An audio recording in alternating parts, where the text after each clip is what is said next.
Hello everyone and welcome back to Heroes Lounge. I am your caster Bahamut. On the left hand side we're going to be having Minion Miners, and on the right it is going to be Fat Lapras. This is a Heroes Lounge Group C playoff match, which I found out as we were getting set up, I guess has no effect on the actual standings for either of these teams. Like, I guess Minion Miners are out regardless.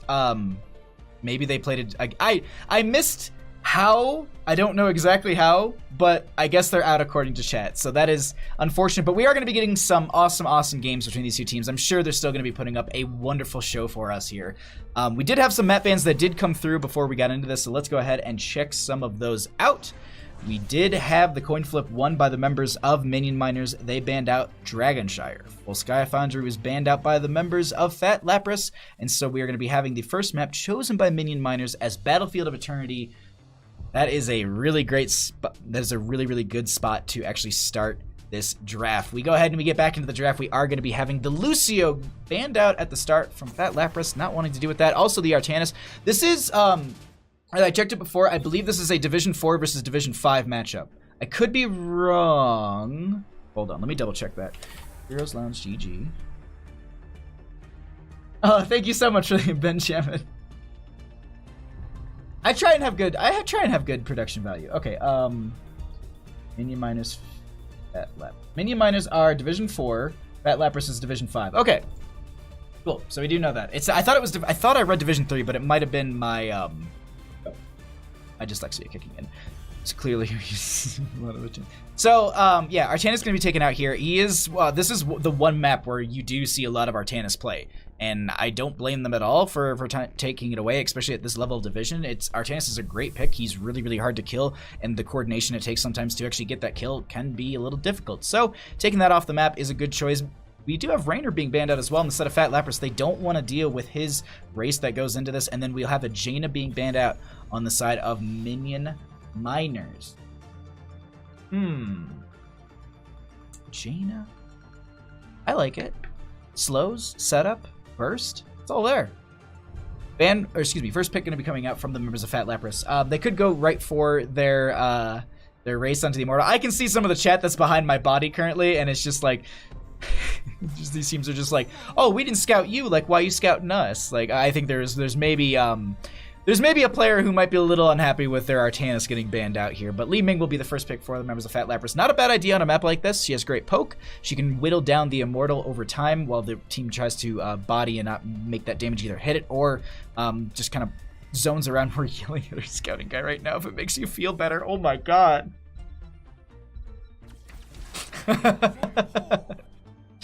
Oh, they're just like sending each other just like top picks and stuff. Greymane and Joanna going to be picked up for the members of Minion Miners. Greymane does have great siege as well as race into the Immortal from the earliest point in the game. Vala does skyrocket as she finishes her level 1 questing talent, that Hungering Arrow, but overall Greymane is pretty strong from the start. Ew, BOE still exists. Yo, Ektar, I too would love some map changes, but I don't get to vote on those things. Like, every league, I think, is still using the same old map rotations, and I'm like, but Alterac Pass can be swapped in for, like, 3 maps, easily. I want to cast Alterac Pass so badly. Like, you don't even know. Also, if you want to talk about BOE, on Saturday when I was casting Division S, every single series I casted that day started with Battlefield of Eternity. Hold on, I'm just double checking my notes here. Do I have that right? Hold on. Division 2-2. That was Saturday, yeah. BOE was the start. BOE was the start. BOE was the start. So all of the 3 best of 3s I casted last Saturday were all starting on Battlefield of Eternity. So like, whoa. Be an NGS captain, vote for your favorite maps. But then I have to play, and I'm not good. That's why I do this. Alright, we do have the Tyrande and the Variant going to be picked up for the members of Fat Lapras. That is going to be some nice dive, lockdown, and then Tyrande to follow up. They are going to be needing something else to really get in with that Variant. We'll see what that is going to be. We do have a Joanna and a Greymane. They do need their solo lane, a little bit more damage, as well as a healer. Brightwing will facilitate that healer position, and Leoric will be in the solo lane. Now they need to just fill out that last little bit of I would say it's a ranged assassin. They could pick up Vala. Oh, excuse me. No, they can't because it is banned out. Last 2 picks, though, coming out from the members of Fat Lapras. They've got their Li Ming Tyrande variant, so they need a solo lane to go into Leoric. They could pick up Malthael. That's often kind of strong. ETC is going to be grabbed here, which means it's going to be Varian in the solo lane, and then to Lunara for the damage into the Immortal here. No play into the Hanzo at all from either team. And no setup. I was thinking they were actually going for a double reset composition on the side of Fat Lapras. I thought that the Li Ming at the start was going to be really, really good for the setup for that, and then they could just pick up a Genji as well. Just get those reset after reset on the kills. Sorry, I have to burp. Last bit of... Okay. They're going to be picking up Orphea. I was honestly thinking that it was going to be more along the lines of that Hanzo, looking just to get a little bit more range damage, some poke, and maybe help out that Greymane, finish out some kills. But Orphea will be going in with this matchup as well. So that's just, it's dive. It pairs well with the Greymane. She has high mobility, so she's going to be a little bit nimble in that factor to get in and out and around a lot of these fights. I'm liking this draft between both these teams already. You don't really have to play. Make a team, set yourself as captain, give a rule to someone else. Production and notes, this guy... Oh, thank you so much. Let's go ahead and just actually pull this away for a second here. Alrighty. Oof. Getting into this, all right, so the two teams taken, names aside, not counting on any of these names, because I do know a name or two on these teams. I kind of give this over to Minion Miners. I like their setup a lot more. I think their race is strong. A lot of good range damage to come out from the members of Fat Lapras, but I don't know how I feel about it. I'm 50-50 on Fat Lapras's draft, but I'm feeling a lot more confident from members of Mini Miners. But we do currently have our game loaded in. Let's go ahead and get into this game. Number 1, Minion Miners on the left-hand side. We are going to be having Himibo on the Leoric. We're going to be having Marshhole on that Greymane. We're going to be having Cawthon on the Joanna. Is that a Smurf account for Cawthon? Sir Mako of Ches is going to be on the Orphea, and we're going to be having Weskra is on the Brightwing. On the right-hand side, we are going to be having Fat Lapras with Tempstor on the Varian with a giant crab as well. We're having the bottom lane. We're going to be having Spatula on the Lunara. Rabbi is going to be on the ETC.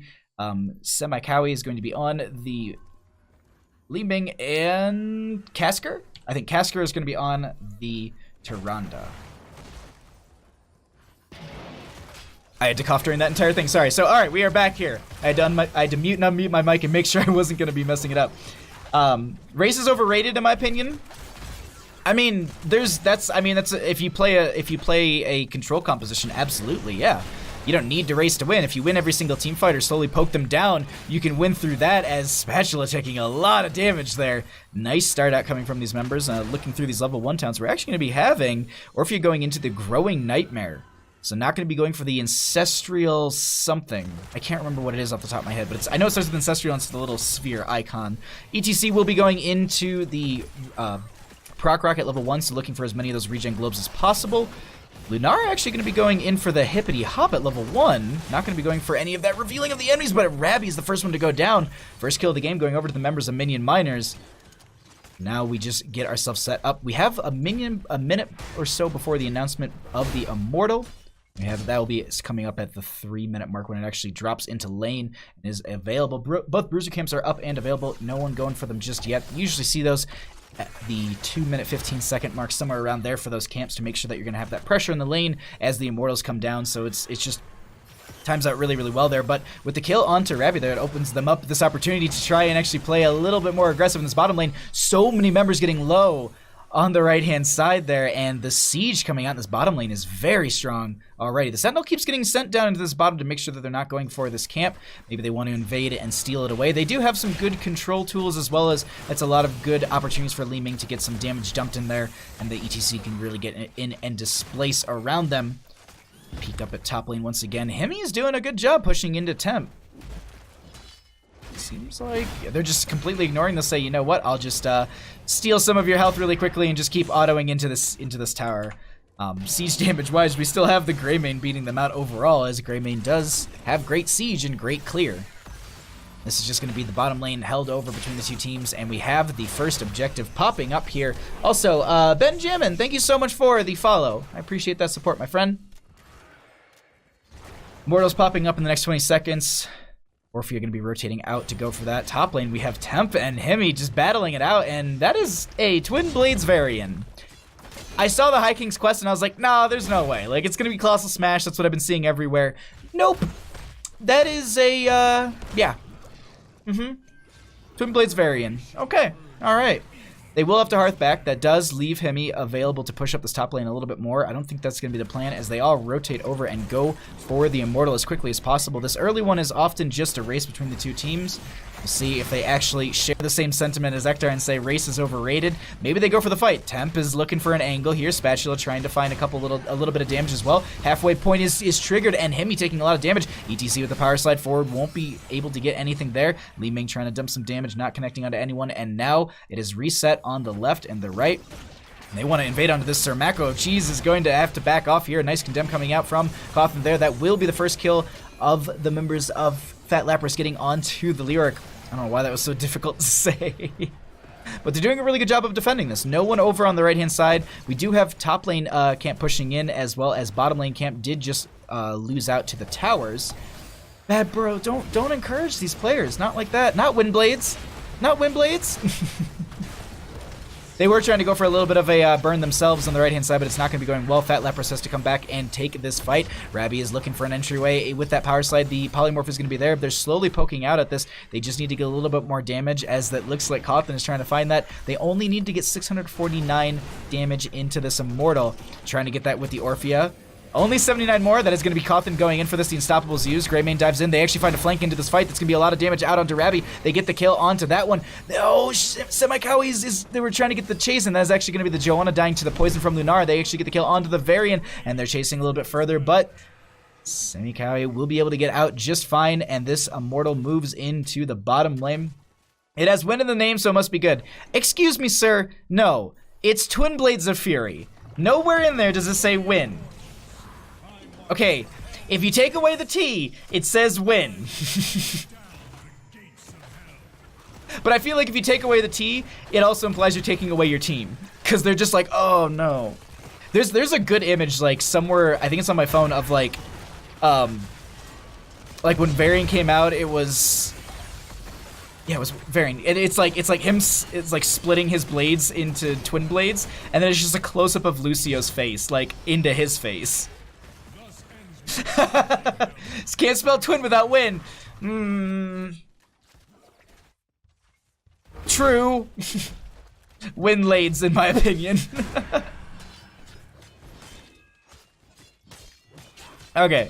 Bottom lane lost its fort.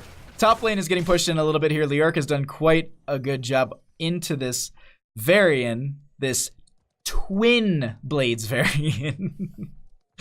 We have the spray. Oh, actually, hold on one second. They dove in for the fight, and they're trying to take this here. The healing coming out from Liork, though, is a little bit too much. That self-heal. Liork has done 7,000, almost 8,000 in self-heal. That's not far off from, honestly, how much Tyranda's healed their entire team. And it's like, that's near half of what Brightwing's done. Like, that's kind of crazy to me. Actually, Brightwing going to be phase-shifting in the top lane. Oh, they're just going to be going for the camp. They do have pressure in the bottom. The one thing I do want to note, while they did take away this this fort, that it allows them to have a little bit more of a passive experience gain. And you can also see that structures don't give the most experience. We currently just have 500 experience in structures in favor for the members of Minion Miners. ETC with the power slide forward. Marshall is going to be diving out, trying to make their way out of here. It's going slow for them. They do have the disengage roll away, but Spatula wants to chase us a little bit further. Rabby going to get poked out, and that's just going to be the end of it. We do have those Mind Devourer stacks coming out from the Orphea as well. Does pair into what she took at level 1 and level 4. Is going to be the Growing Nightmare, the Fright, and then the Mind Devourer. All of that kind of piecing together in her kit so far. No one going for this Bruiser camp on either side. Oh, no, actually, Casker will be going for it. Top lane going to be cleared out by the Variant for the time being. One little minion doing some decent work, and now we have a bit of a race breaking out between the two. Oh, I guess it's just the Li Ming trying to do some work. That will be the halfway mark. Halfway point marked. All right. Eternal Feast for the Orphea, not going for the Crushing Jaws. They're looking to maybe do an Entomb. Oh, this is going to be Blessed Shield for the setup, Entomb around them. Then you're going to have the Eternal Feast just constantly just smashing into the ground. We'll see how they're able to execute that. There goes. That's going to be the Eternal Feast as well as the Entomb coming up from Leoric, getting quite a bit of value there. Lunara, the first one to go down. And that's going to be Greymane trying to get the disengage, just get stunned out for a couple seconds there, and they're not able to poke in on this. This would be a fairly healthy Immortal going through that top lane. As I noted in the last game that we are currently casting on Braxis Holdout, I was talking about boss. This will go into top because top is the most well-defended lane. Since bottom doesn't have a fort and it's just this keep, it obviously goes to top. Sir Mako of Cheese will clear out the wave as well as the camp, and now they are all up and ready to go. Both teams have their heroics. How can they get an angle with this mosh pit? That's my question. If they could get a flank in here, get a backline mosh pit, that'd be huge for them. But they also need to poke out at this Immortal, because the Immortal, oh wait, Power Slide coming out from ETC, not going to be used just yet. Oh, actually, no, it was actually interrupted there. Sorry, it's on a 5-second cooldown, yeah. They had the Power Slide forward and they almost got up, but it was immediately stopped. They did not, they were just like, nope, Might have caught right into Joanna's Condemn. I might have missed that little animation, but either way, it is going to be Lunara trying to get some damage out here as well, and just trying to burn this thing down as quickly as possible. And it's going to get some decent value. It took down the fort in the top lane. It is going to take out this front gate of this keep. They could push in a little bit further, but I don't think that's going to be the plan. Li Ming stepping forward with the ETC. They're sharking around for that mosh. You can see the posturing coming out from Ravi here. They want that so bad.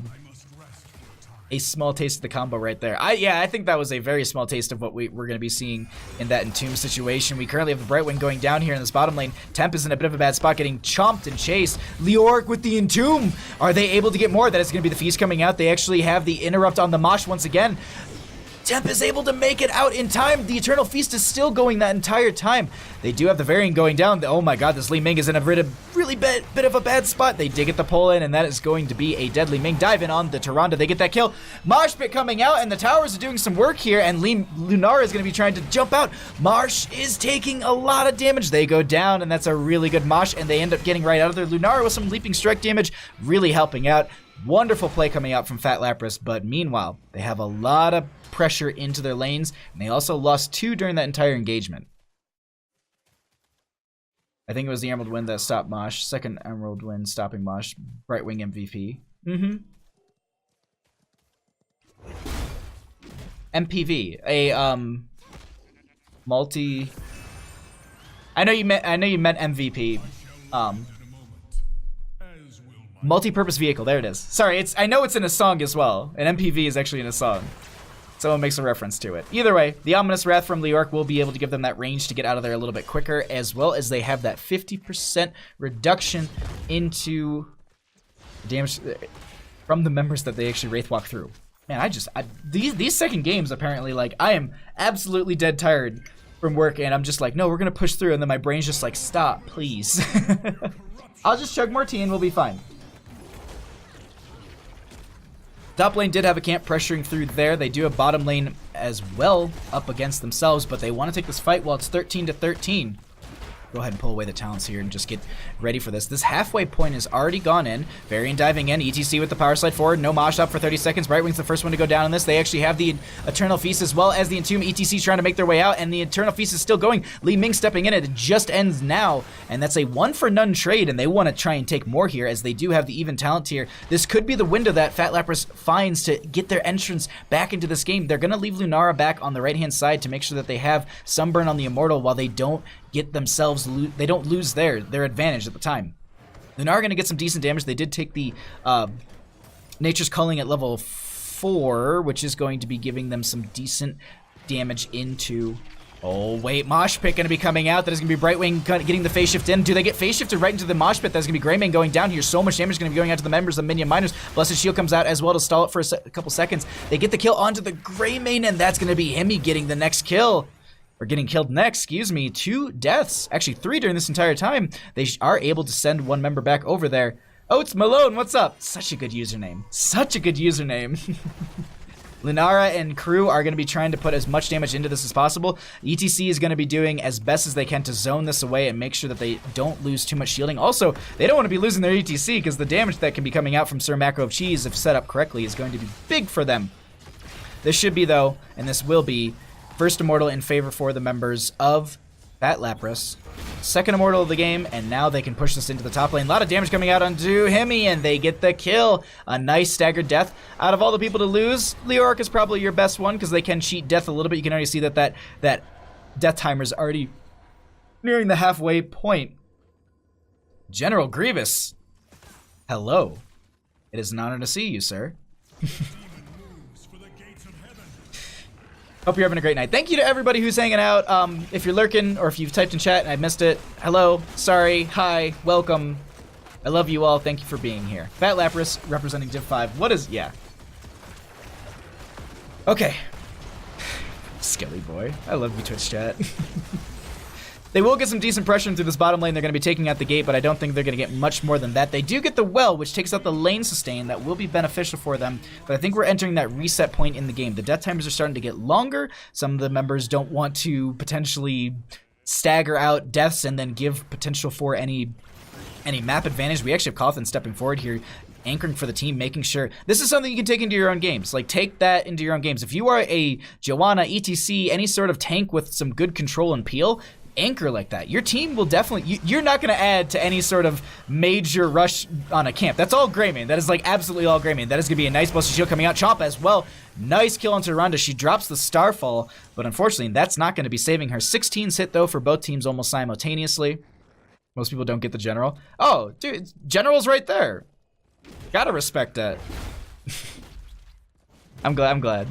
I hope you're having a wonderful night, and I hope you're enjoying the games. Power Slide out from the ETC. They will be finding Westgrow.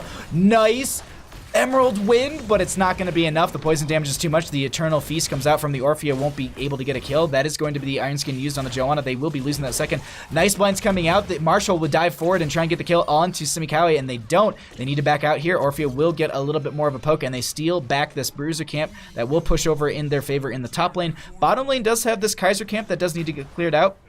Looks like Li Ming will be doing a decent amount of work for that. And then top lane, oh, wait, no, they found a member here. Orphea in a bit of a bad spot, and Sir Mako of Cheese is going to get baked and cooked, and that is going to be a dead Orphea. Now we have the top lane. Oh, wait, are they going to, I thought they were going to find Cawthon there. They were setting up for maybe someone to rotate a little bit too close through this little pinch point.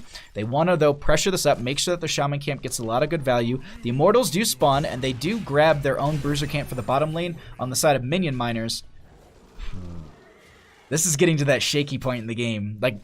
Like just looking at, like, I can see everything on the map, and obviously that, like, Li Ming has, and the team has no idea where they're all kind of positioned until, well, right now. They just see that the Joanna's there by herself, and they're just like, well, we can maybe get a kill onto her Blessed Shield just to disengage. That's a 60-second cooldown they're not going to be getting back for as an engagement, and that is that Lapras getting a nice burn onto this Immortal. I do believe it goes to the aggressive side. Oh no, it's going up and down. Oh, this is a good spot for them on the side of Fat Lapras. If they can take a good fight. Li Ming needs to be here though. They get the Power Slide out from the ETC. That's going to be the Mosh coming out as well. Marshall is going to be trying to slow this down. The Lunara with the leaping strikes.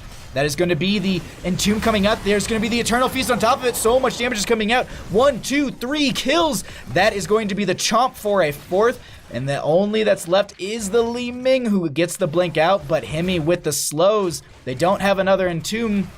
They're going to be blinking forward. Shaman pushing through bottom lane already. I think they're just saying, give up on the Immortals, go for core. And that's not a bad game plan at all.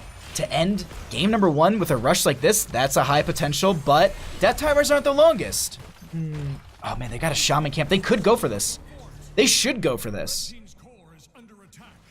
They could have just left Greymane behind. Well, they did. They didn't have Greymane for the core, I guess. I don't know.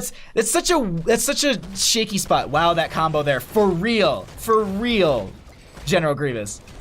That was a really good combo. Like, I think that was what they wanted. That 3-member Eternal Feast with just the 3-member Entomb with the Eternal Feast, just boom, boom, boom.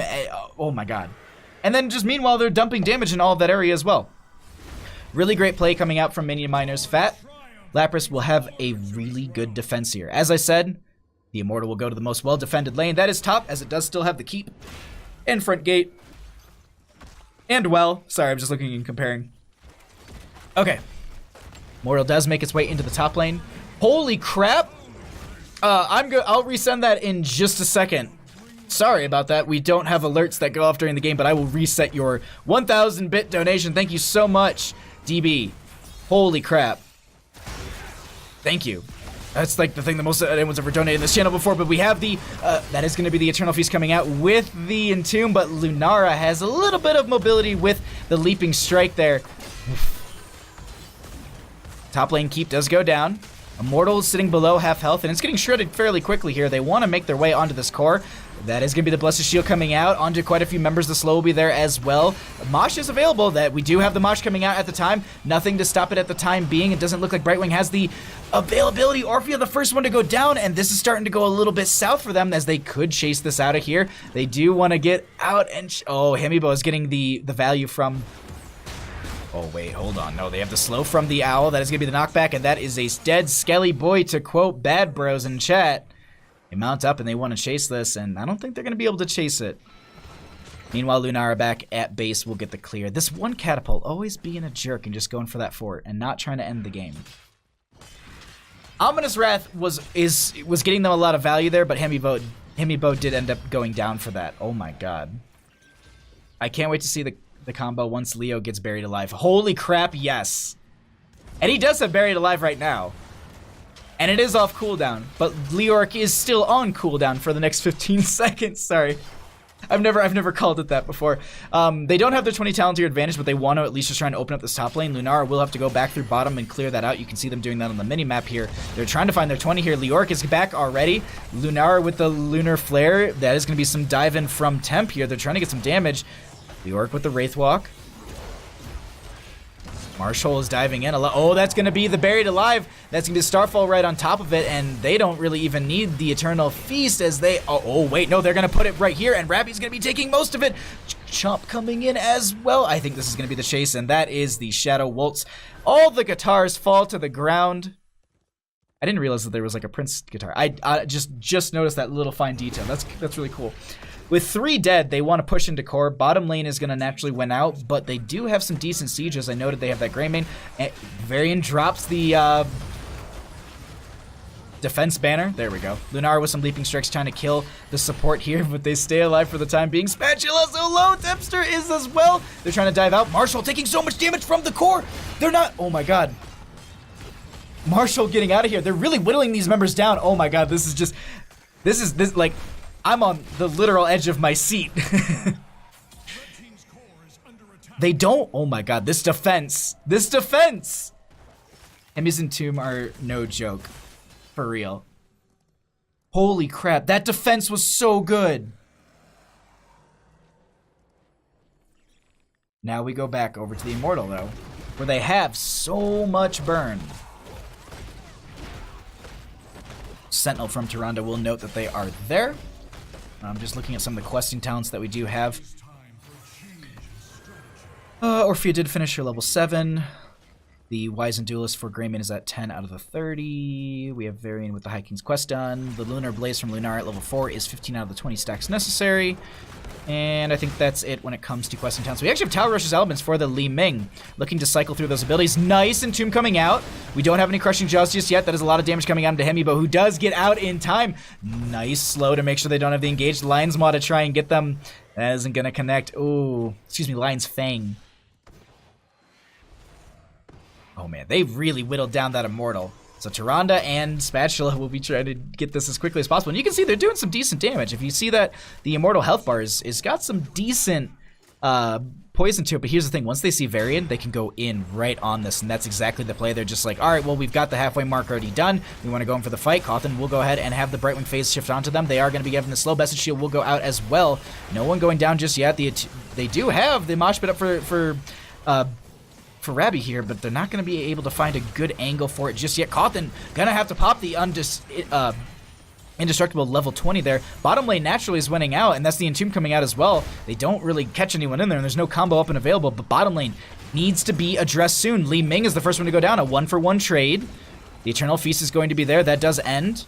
This last fight is getting so sporadic. The nice double, triple stun, and Orphea goes down. The auto attacks are going to be there from Casker. They get that kill, and a 2-for-1 trade at the time being. Lunara is going to be getting some nice, decent damage out onto a couple of these members, spreading that poison. That will be the Immortal going over in favor for the members of Minion Miners, and they have so much on their core. It's already going down. It looks like this is going to be game number 1 taken and won by the Minions. The GGs are called out, and with these catapults on core, they will slowly whittle this down. At least let's catch the fight. Anyone else going down? Nope. That's going to be game number 1 going over to the Minions. I mean, Minion Miners, GG, well played. Button.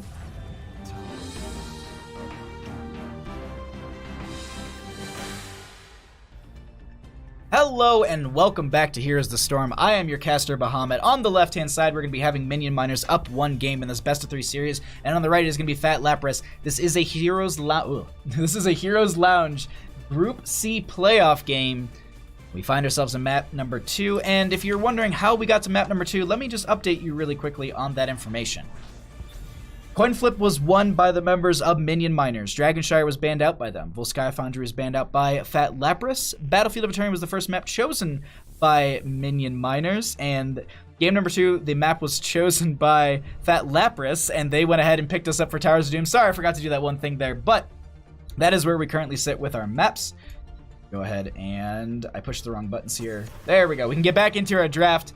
Alrighty, how do you get in? Hi, chat. Sorry, I just had to do my little introduction there. But how do you get your head to look so smooth, another Baldy? I shave it once a week, and I use like an aftershave, like, it's actually for like beards, but I put it on my head, like it's an aftershave, like oil or something like that, and I just put that on my head after I shave it. That's all I do. Also using finding like a really, really good shaving cream. Like that's really important because like everyone's skin's differently. So finding one that doesn't irritate your skin, make it red, make you break out, any of that kind of stuff. And it has soothing, like stuff with coconut, aloe, that's usually your jam. This has been the Bald Corner. Also, I have like studio lights. So like all the lighting is making my head like shiny and everything. Do you know where I can find VODs of the Division S games? I think you're going to honestly just have to go to people's channels. I know I casted, J-How casted, and Gravesville. All 3 of us casted on Saturday and Sunday.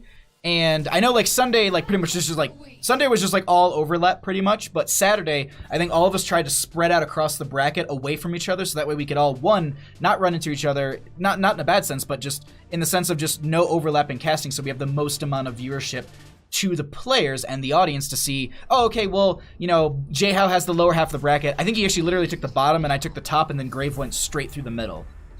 So it definitely, there's a lot of good games. I know Europe is popping off if you're up that early. Like, I think it starts like 10 a.m. my time, so I think it's like 1 o'clock in the afternoon Eastern. And I've been watching Tetcher. Like, I think he's a great caster. I love his style. I think he's just great overall. I know I'm missing a ton of draft, but I'm just plugging the S Division Europe is just as good too. Like, definitely go check out those games. It's a different meta and different play style, so that's where you can see a lot of different dynamics. I love watching Europe and getting to know their meta and their ways that they look at the game. But we have actually a game in front of us right now. Minion Miners are up in this match. In this best of 3 series, we have Jaina, Leoric, and Joanna on the side of Minion Miners. A lot of good setup, blow up, and control on Towers of Doom. Also, poke coming out from Jaina is huge. By the way, there's like, you can see like right here, there are just like messages like boop, boop, boop, boop. They're just like talking to each other in draft. It's just so good. On the right hand side, we're going to be having Fat Lapras with Yahaka and a Garrosh to start here. Garrosh has not seen a lot of play in a lot of the games that I've casted for the playoffs. Really strong hero. A lot of people fear him. The toss potential is big, as well as the lockdown you can get from the Warlord's Challenge at level 10. Overall, great hero. Pairs well into the Dahaka. Now they need to pick up some damage as well as their support. Personally, I say just weeb it up. Go Genji and go Hanzo. Great poke, great execution. I'm so sorry I'm burping so much. I've been chugging tea.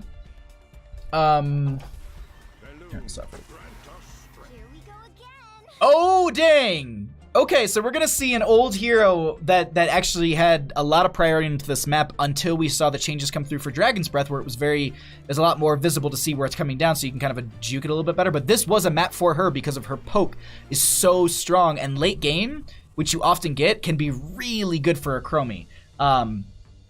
You are unskilled monkey. Okay. Alright, like, do you just want to get banned? Is that why you're here? I don't get that. Like, you realize you're giving me free viewership, right? I stand ready. You realize that, right? The Nerds commentary. Hey, I mean, you're chatting in my channel. You're actually bolstering my stats for Twitch, so you're doing me a favor, but either way. Enjoy yourself. I mean, I can just ban you whenever. I really don't care. Yo, thank you so much for the 200 bits. Go, Amiibo, ignore the haters. Ignore the haters. Okay, I missed a bunch of that draft, but we're gonna go ahead and get into this in just a second. Man, it's just funny to watch people absolutely beat piles of crap in someone else's Twitch channel. Deuces, dude. Just bye. Isn't there like a weird three-way tie with Minion? No, oh wait, is there? I thought it was completely out. OD Bunny. I thought they were completely out. That's what I was understanding from Twitch chat, but I got to ban someone today, so I'm actually in a pretty good mood now. Alright, let's go ahead and get into this game number 2. On the left-hand side, we're going to be having Minion Miners, with Himibo going to be on the Leoric. We're going to be having Weskra is going to be on the Alexstrasza. Marshall is going to be on the Tychus. Cawthon will be on that Joanna, and Sir Mako of Cheese on the Jaina. On the right-hand side, Fat Lapras trying to take us to that illustrious, that beautiful, that perfect game number 3. Rabby will be on the Garrosh. We're going to be having Pempster is going to be on the Vala. Sorry, I didn't see, like, the skin. I was like, what is that skin? Semikawi is going to be on the Chromie. Spatula will be on the Dahaka, and Casker will be on the... Don't let Bobo down! Casker will be on the Malfurion. So much damage actually going on to Sir Mako of Cheese and not going down. Oh my god. What is up, by the way, to everyone in Twitch chat? Sorry if I don't say hi to you. Sorry if I don't see you. I apologize. Wow. That troll really soured our mood. Oh my god, absolutely. As I said, I got to ban someone. I'm in a good mood now. I never get to push that button. Yes, I use my righteous hammer, bad bros. That's a good dealer. Seriously, actually, that like keeping that Jaina alive right at the start there. Popping that pustule right in time. All right, let's go ahead and check out some of the lane matchups here, as well as some of the level 1 questing talents that we're going to be having for a couple of these members. Spatula and Himibo be in the solo lane. We'll see how that actually shapes out. Dahaka might struggle into this Leoric. We'll see how that actually works out. Leoric being able to self-sustain through that Dahaka, but Dahaka also being able to have some decent sustain in their own. Oh man, Vala almost getting punished there, but they actually stepped up quite far. Nice root coming out from Casker, but no follow-up damage because the Chromie and the Garrosh are currently working on this camp. Sir Mako of Cheese just sitting right next to them being like, yo, what's up? Toss going out. They actually, oh, this is gonna be bad as they actually chase right into this. Rabby and Semikawi is going, oh, the nice corner of the Groundbreaker to make sure that that isn't going to be happening. Oh my god. DB, thank you so much for the 200 bits. No, okay, sorry, my Streamlabs just messed up. I thought you gave another 200 bits, and I was like, wait, what? Burrow out from Spatula, but I don't know if it's gonna be enough, and no, Dahaka does go down. First kill of the game going over to the members of Minion Miners. Just whisper Baja Sweet nothings about pizza. Just mention pizza and I'm in a good mood. Oh, Kalia, what's up? Thank you for getting the clip. I'm good. I'm gonna be super critical. It's solo lane Hemi. Okay. Oh my god, Hemi. Multi-shot. Okay, that was okay. That was just really anticlimactic. I thought there was gonna be so much more there, but just Leoric goes, puh. We do have the Groundbreaker coming out. That's going to be the Unstoppable used as well. They want to push in with these sappers as best as they can and try and get some value from them. They do. I think they already lost one. Tips Fedora. Thank you so much, Kalia. What's up, my friend? I hope you're having a great night. Cawthon, the target is going to be Weskra, actually. I was like, are they going up for a Cawthon? No, it's not the case. They actually get the pullback onto Casker. A lot of damage coming out onto that support, but we do have that Chromie dumping the damage in the backline. Oh, of course I zoom in. you gotta zoom in for those deaths. Like, sometimes they're actually really, really good. Oh. That one was literally just because you already had pointed out. But we actually are in this altar phase. Left and the right will be traded out. As we typically see, Dahaka's going to get that brush stroke in. It's going to be on the left-hand side. Typically, we expect it in a flank position. Oh, the drag doesn't connect onto the Alexstrasza. That would have definitely stopped the dragon form from popping their spatula, taking a lot of damage from Marshall. And they actually get the grenade for the kill onto the Chromie. They need to back out of here. A lot of slow is going to be coming out. They do have some decent damage coming out from that Vala, but it won't be enough. And Sir Mako of Cheese is going to be getting... Oh, excuse me, it's just Sir Mac of Cheese. I'm adding an extra O. Sir Mac of Cheese. Oh. Nice grab there. Number of times Vala wound up that auto I was like so ready for like a multi-shot or just something big, and then it's just like auto, dead. Alright, we are going to be having Dahaka getting caught in this mid lane. They might be able to get out, but I don't think it's going to be the case. They do go down, and that is going to be Leoric with just 50-some health. The last auto from Vala will be connecting. Tempter is going to have to back off here. I do want to note that there's some decent role swaps actually happening between a couple of these members here. We did see actually Tempter onto the variant in the last game, and now we are going to be having a different player on the Dahaka. I can't remember their name off the top of my head. It just spawned. Spatula. Spatula was actually playing the Lunar in the last game. Going alright, how are you? It is going really good for me, Kaleo. I got to ban someone today. I'm happy. No, I get to cast. This is pretty much like, this is the height of my day. I get to cast, I get to hang out with you. Like Twitch chat, thank you for being here. I look forward to talking with you. I don't look forward to the bans legitimately. Like I don't enjoy doing that, but well, and it comes with the territory. We do have a lot of damage going on to Leoric, but they will be able to make it out in time. We do have this camp on the right-hand side going to be picked up, and I thought they were going to be able to make this invade in time, but it's not going to be happening. They aren't able to get the poke onto that. We do have the Tychus going on the left-hand side to make sure that they do pick up this camp and have double sappers pushing into the bottom lane. Dahaka doesn't need to rotate. Then maybe they just don't have the brush stock. It's 70 seconds. It should have been up by now. Yeah, I had to ban a butthole in chat. They came in chat and then they're just being a jerk, and everyone didn't care for them. So goodbye.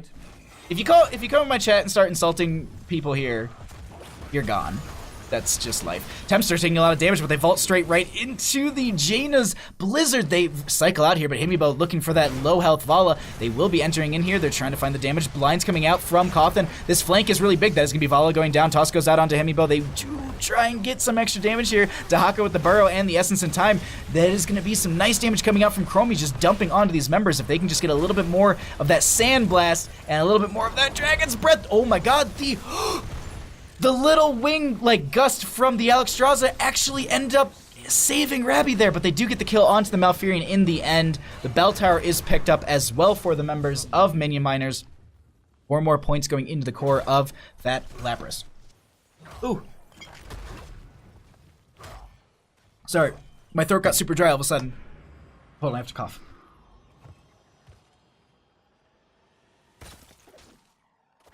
Okay, we're back. Like it was like that like super dry sting that you get in your throat sometimes.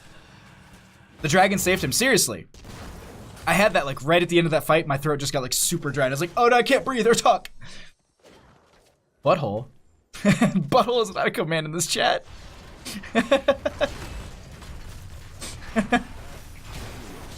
Bringer Frost comes out. It will be connecting onto quite a few. Vala goes down at the start of this. That is going to be the Malfurion as well. That is going to be the Chromie right on top of that.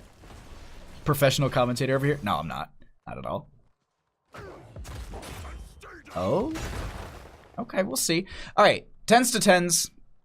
Heroics are on the table. We actually have Draken Laser Drill coming out from Tychus. We're not going to see the Commandeer Odin, which often does have a lot of good poke potential. We do have the time... no, not Gravity Lapse, not Time Warp. Oh, I just don't want to look at it. Temporal Loop. Yay, there we go. So we have Temporal Loop coming out from the Chromie. That will be a really nice tool because there isn't really a way to cleanse or deal with that for the time being. That is going to be Malfurion popping the Tranquility, but taking a lot of damage. Casker goes down here to the Alexstrasza. They have the Temporal Loop onto Marshall. That is going to be the Lifebinder, though, coming out. They don't get the interrupt, and that is going to be Marshall completely filled up, and they have some damage going out onto Cawthon. Nice stun coming out from Garrosh. They get the toss, and that is going to be a dead Joanna. 1-for-1 trade as the double altar phase pops up in top lane. And Sir Mac of Cheese will be grabbing the left side. Excuse me. Yeah. Yeah. It's just even. I was waiting. I was like, maybe? Nope. That's not going to be the case. Time trap put out, and maybe they go for their siege camp on the right-hand side. Exactly going to be that. Marshall will trigger that if they go through the bush to try and check on that. Rabbi will be down here as well. No one going for the left-hand side yet. 32-24 in core health. Rabbi, taking a lot of damage here all by themselves. This is a bit of an island to be on, and that is going to be the Indomitable popped and not going to get the value. That bought them some time, but they realistically didn't need to make that play there. Garish going down, and now Sappers through bottom lane. No one grabbing the left-hand side just yet. 12-11 levels, and I'm looking through 10s and other talents, and I don't see any here and there actually for the Chrome. Okay, so going to be looking to make those last 30 stacks. Is it 60 now? 50, excuse me. The last 18 of those stacks, they just need to finish those out so they can get the value. That is going to be the temporal loop going out. That is going to be the combo out there as well. The root will be there, and that is a dead Alexstrasza. I'm not going to say that their entire composition hinges on stuff like that, but Fat Lapras, that is a lot of their composition. If they get... It's much like when you have Stitches... I apologize for missing that one right there. It's like when Stitches goes Gorge and they have the fishing hook at 16. At that point, it just becomes a pick composition. If you get hooked, that is you're going to be down a member for X amount of seconds. And if they can get these nice temporal loops from Chromie, that is going to be their entryway into this later half of the game. Especially on these lower altar phases where it's going to be 1 or 2, they can really, really kind of go around the Chromie and add to her help. Realistically, though, we just saw that it was just a Malfurion and the Chromie getting a kill. That's all you need. Supposedly, that's going to be Hemi with a nice Entomb. The Draken Laser Drill will be coming out to try and block them in the Entomb. That's a nice little play coming out from the members of Minion Miners. Nice Blessed Shield. They get 2 with the Ring of Frost and follow up onto the Malfurion, and that is going to be 3 members dead. I said that... I was saying that they had to play that differently, and unfortunately, they're just going to be trading out these bell towers. They get 4 shots, but they lose their bottom bell tower. Nice play coming out from the Jaina to stagger this out as they do convert this bottom bell tower. And they get 5 shots. Dragon couldn't save him there. To the grave keeper. Oof. Okay. Altar is ours. Fire upon the grave. You're losing your touch. 28-19. No one going for boss just yet. I thought they were going to work their way up for that, but it's not going to be the case. They haven't seen anyone go for bottom just yet, so now they're just saying, all right, well, we'll play into this mid lane. That is a nice Entomb coming out, but it doesn't connect into anyone. They drop it. Temporal loop onto one of the members there. It looks like they do drop them back. The root will be there. The Leoric is able to get out. Lifebinder onto that Leoric, going to be giving them some decent health. Some damage coming out, and that is also the isolation onto Weskar. We do get the kill onto the Malfurion, not able to retreat quick enough there, and that is a 1-for-none trade. They're trying to poke out on this, and they're just not making the connection with these damages. That's also going to be Vala going down, and with the 2 members down, they could try and push in on this, but they're a little bit low themselves on the side of Minion Miners. They'll back off and go ahead and hit that abundant circle from the Alexstrasza, and now they can push into mid lane as they do have this camp. They could also grab some sappers, bolster the damage that they can put into this core by another 3. Looks like they're going to play the macro game. Yeah. It's Towers of Doom. Like, I feel like if you do go to this map, you definitely want to play the macro game, and this is the choice of Fat Lapras. They're not...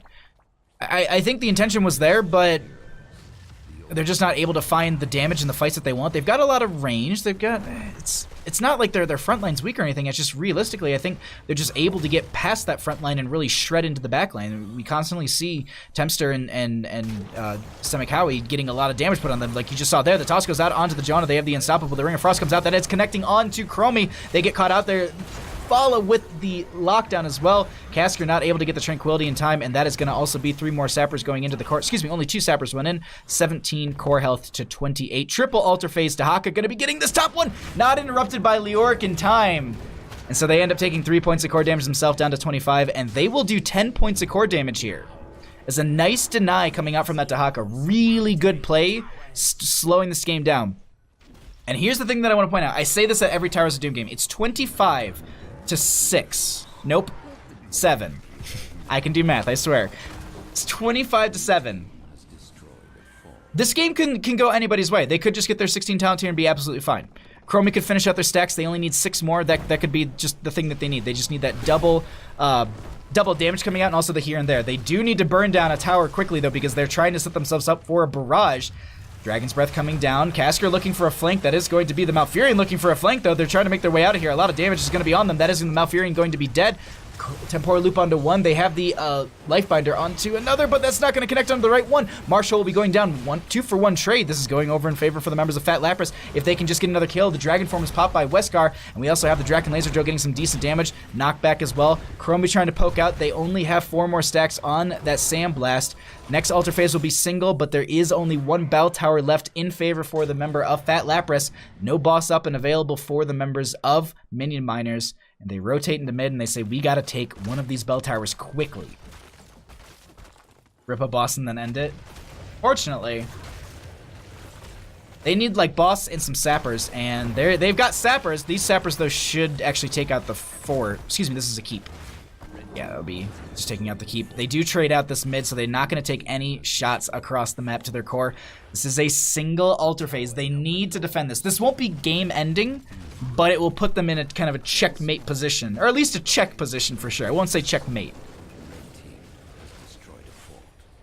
Okay, they convert bottom. They convert mid. Single altar phase. Sappers through bottom. They won't be fed in. 5-3 for bell tower damage. Fun fact, the little nodes around the bell tower actually signify what lane and which is in control. You never knew that. Ring of Frost in the back lane connects onto 2 members. They have the Entomb as well. A lot of damage coming out. That is going to be the Tranquility from the Malfurion trying to stay alive, but Garrosh is the first one to go down. The Temporal Loop comes out. That's Malfurion coming down as well. A lot of damage onto Vala, and that looks like it's going to be Chromie down as well. Good Season Friends is already called out. Dahaka trying to sneak this boss, or excuse me, trying to sneak this altar, gets poked here, and that will be the end of that one. You two guys, the season is already being called. It looks like the game has been called by these members. 30 seconds across the board. They're going to leave the Joanna on the point. They have sappers through bottom. This is 6 sappers onto that keep. The minion wave will convert that bell tower, but that's not going to be what they need to worry about. Bell tower picked up by Joanna. Boss is going to be the critical play, and it is going to be GG's called. The core is going to be getting... Oh, wait, did I see some... Okay, I thought I saw some dances. That is going to be the game going over. GG, well played. Minion Miners take game number 2 in this best of 3 series. GG.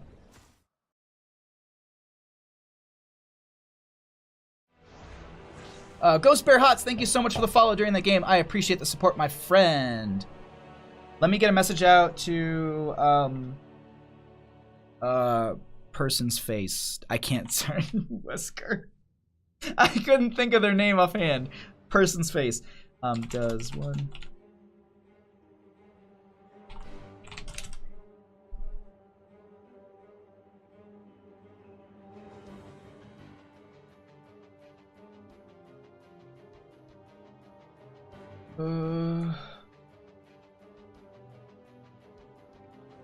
Okay, cool. So he wants to actually make that last animation for me. That's awesome.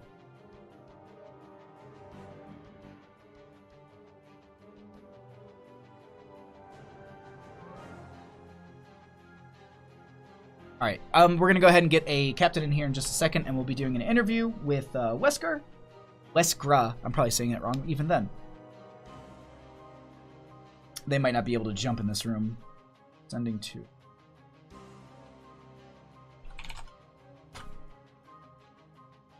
Alright, at this time we're going to be joined by Cawthon. How are you doing? Congratulations on your 2-0 victory. Hey, thanks man. How are you doing? I am doing wonderful. Sorry, I have to turn you up really quickly. I was just like, ooh, he's just relaxed. Like, after 2 games like that, I can't imagine you being so relaxed. Like, that's... Or were you just like, oh, these games are ours? Like, we got this. There was no panic the entire time. Yeah, it's been a long day too, so... Oh, I can imagine. Doing our thing.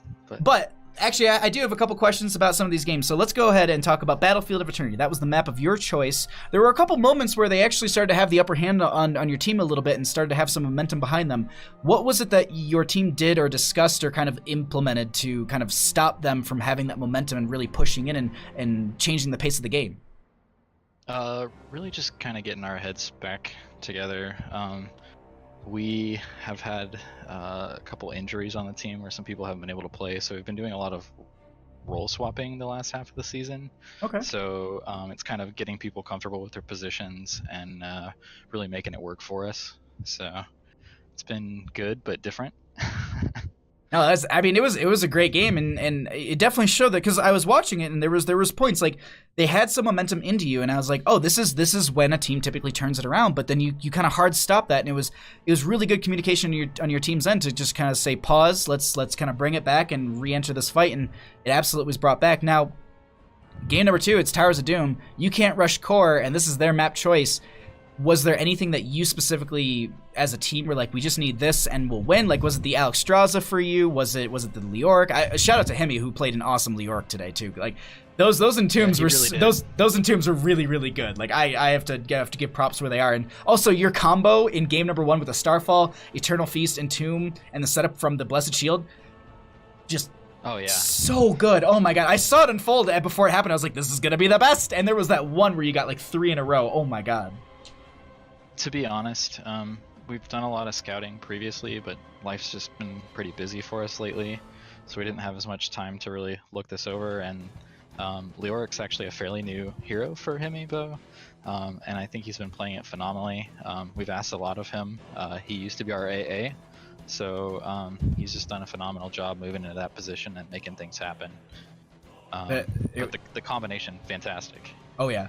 That was so good. But Towers of Doom, you seem pretty comfortable, and that was their map choice. Is that a favored map, or was it just the composition you ran? What was it about it? Your team just looked very synchronized and just on point throughout the entire game, or was it just kind of comms were going, the energy was there, and it just everything kind of aligned? The energy was there. I mean, we played our game. We didn't get too overly worried about even like the Dahaka. I think we actually won a 5v4 early. 4v5 early, and it's just kind of executing and playing off of each other. I think we did a great job. They were so much fun. The games were so good. Now, everyone in Twitch has been talking about all of this. So where does this actually put you within the playoffs? Are you completely out? Was this just a show match? What's up? I think we're actually out. Even winning in a 2-0. Yeah, 2-0. We went 2-1 as far as the series in our I don't know, whatever division or cup setting. Okay. Yeah, we just got stomped the first match, and things are still kind of coming together. Marsh has been playing phenomenally, but to be honest, he's like his account's like level 50, so he's really stepped it up. Getting to know heroes.